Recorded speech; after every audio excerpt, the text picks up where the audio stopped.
I believe that when it comes to bilateral trade, there really are no limits.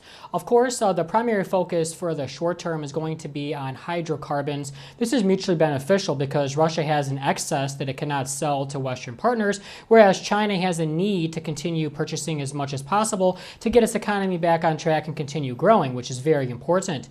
Secondly, of course, we have the fourth industrial revolution, everything from chips to AI to 5G to the Internet of Things. This is definitely going to be the next phase of the economic dimension of the Chinese-Russian strategic partnership. Then there are logistics. China and the EU, despite having some issues with one another, are still very important trade partners.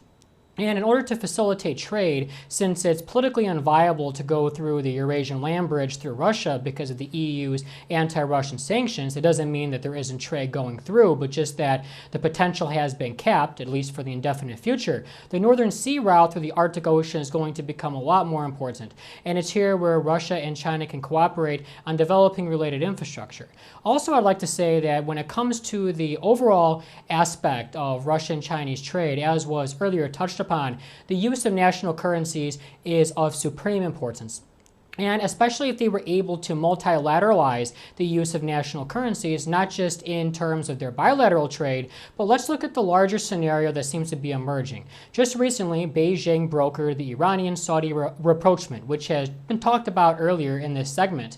However, what I think is the most important aspect of that isn't just that China was able to bring two previously fierce rivals together, but if you look at those two countries' energy importance, I mean, Iran is a gas superpower.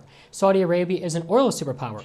And if you look at Russia, which is very close to all three of them, it's an oil and a gas superpower. And China is consuming those resources. If they all started using national currencies, well, the petrodollar, upon which the American hegemony is largely predicated, would be dealt a death blow whenever that happens. It's still some time coming, but I think it's something we should keep an eye on, and it would serve everybody's interests, not just Russia and China, but the entire emerging multipolar world orders.